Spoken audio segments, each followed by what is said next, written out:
Okay, I've opened up the Falcon Wing door.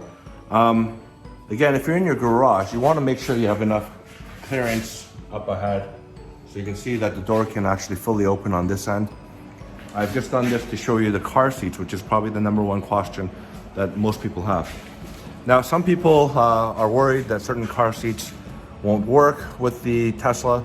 Here's the Model X, and I've got two Teslas. So I've got a slightly younger kid. This was rear facing. Rear facing is always safer for those that don't know. But as he gets bigger, he's gonna wanna see the front. And you know, he's right now about 40 pounds or so. So he's safe enough to sit forward facing. So we've got this Peg Perero seat here. This is the seat that my daughter used, and it's kind of a hand-me-down. You are technically supposed to upgrade them or replace them. They do have expiry dates. Here's the Primo Viaggio SIP. And this just clips in like any other car seat to the child car seat locks here. Okay, so this kind of fits comfortably here. Now I have the 7-seat configuration in this Tesla Model X. It comes in a 6 and a 5.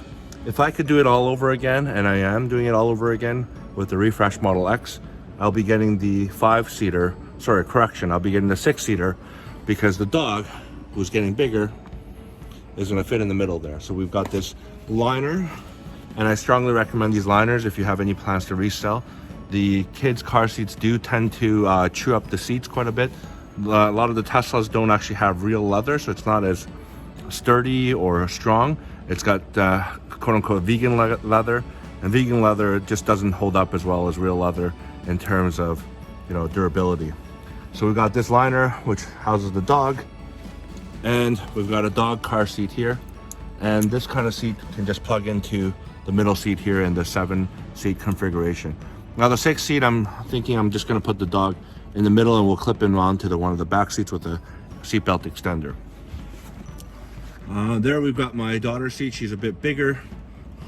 We've got this little booster seat for now because she's of sufficient size and weight for this. Now we had a different kind of booster seat configuration, which I'll show you in my Model S. So this is fairly robust and doesn't need to clip in, but you've got the seatbelt sort of lining up or things. Now this car comfortably seats these kind of safety seats. In here they've got clips, those car clips. I can't remember what they're called. On the back here you'll see the trunk. Now there's a foldable 3rd row seat. The 3rd row seats do have the clips too for your safety seats and car seats for children, which I know is very important for a lot of people.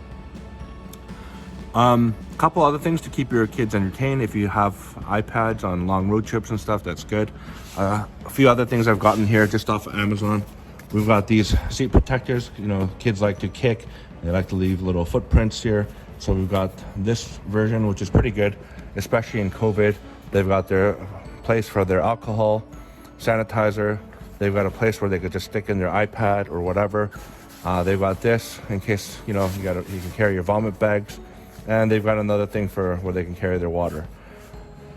The seat here, the cup holders, I generally like to push these in because the kids like to put their seat on it. There's 2 USB cable or plugs in here that you'll see, which you can use to plug in remote controllers for the video games that are there. Here I'll show you the front, the view that they're seeing. And here you see my daughter has a very similar setup with her seat cover protector, which I think are very crucial again if you have any plans of reselling your car and keeping it clean. And even if you don't, it's got very good pockets for all the stuff.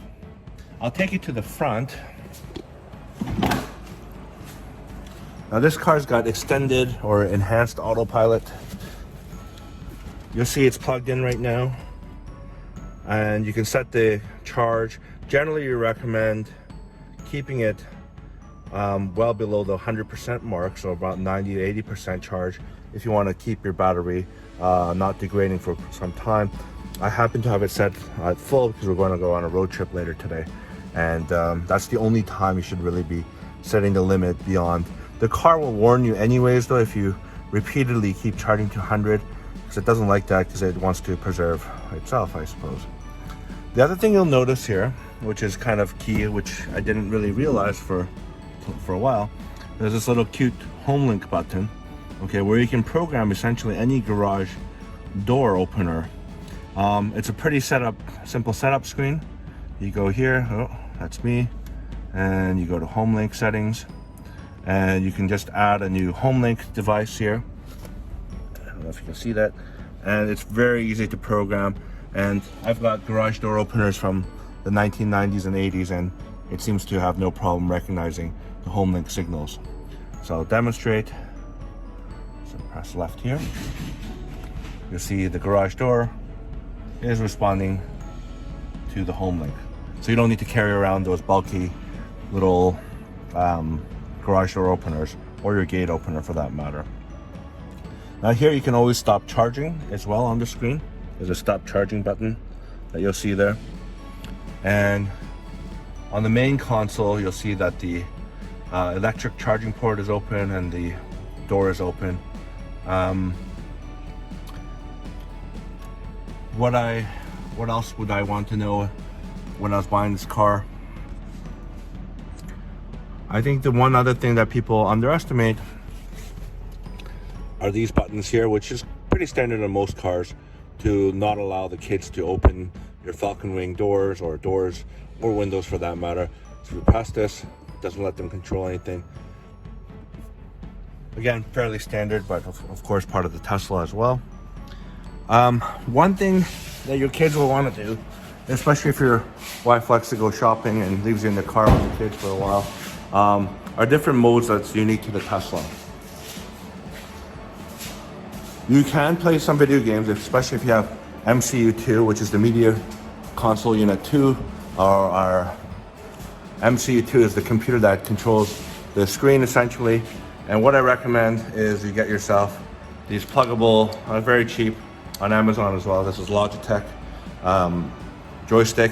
You can plug this in to play your video games so that kids are entertained while you're waiting for your spouse or whatever to finish. Now I got 2 of them here, and we generally bring them when we go on a road trip, or if we know we're going to go on a shopping trip where we have to wait. It's also good when you take your dog to the vet and you're waiting in the parking lot during COVID. Those actually plug in very easily. There's no setup required. You just plug it in, start the entertainment mode, and you can plug away, and your kids are very entertained. A couple other things I forgot to mention. It's a little tight on this side. I'm 6'2", so I tend to run into things a lot. When you park your car, if you press this fan button here, the fan button there, you can see, you'll see that there's different modes that you can keep your climate on. If you want to just worry about keeping the car at a certain temperature, you've got the dog mode, which will keep the car running at the same temperature.